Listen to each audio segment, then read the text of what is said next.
Here's your 60-second super simple summary for Chapter 31 of SSA&P, dealing with fluids, electrolytes, and acid-base balance. The majority of the human body is made up of water, so a conceptual understanding of fluid compartments, movement of water, remember osmosis, and the homeostatic balance of pH is essential for the novice A&P student.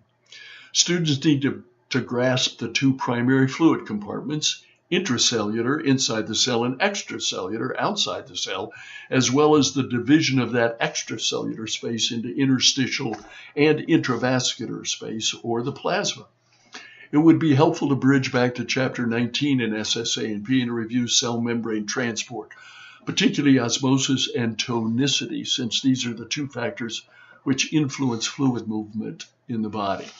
Know the two means of fluid input, drink and food, pretty straightforward, as well as the four types of fluid output: obligatory, facultative, sensible, and insensible, and how they relate to states of hydration.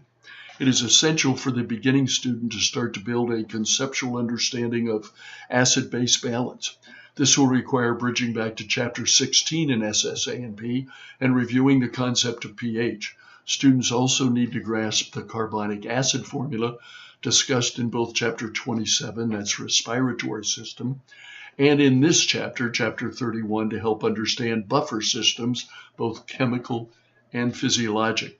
Finally, the novice student needs to start to build an understanding of acidosis and alkalosis, both metabolic and respiratory.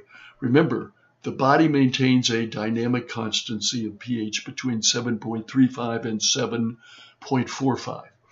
When pH goes below that range, it is an acidosis resulting from either respiratory or metabolic causes or etiologies. A pH above the normal range is an alkalosis resulting from either respiratory or metabolic causes. Acid-base balance is complex and can be confusing. So at this point, the novice student simply needs to focus on building a conceptual understanding of acid-base balance.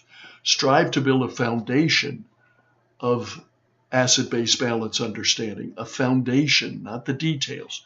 Then you can build on that foundation, adding details as you progress academically and professionally. It's going to take time, so keep churning to learn.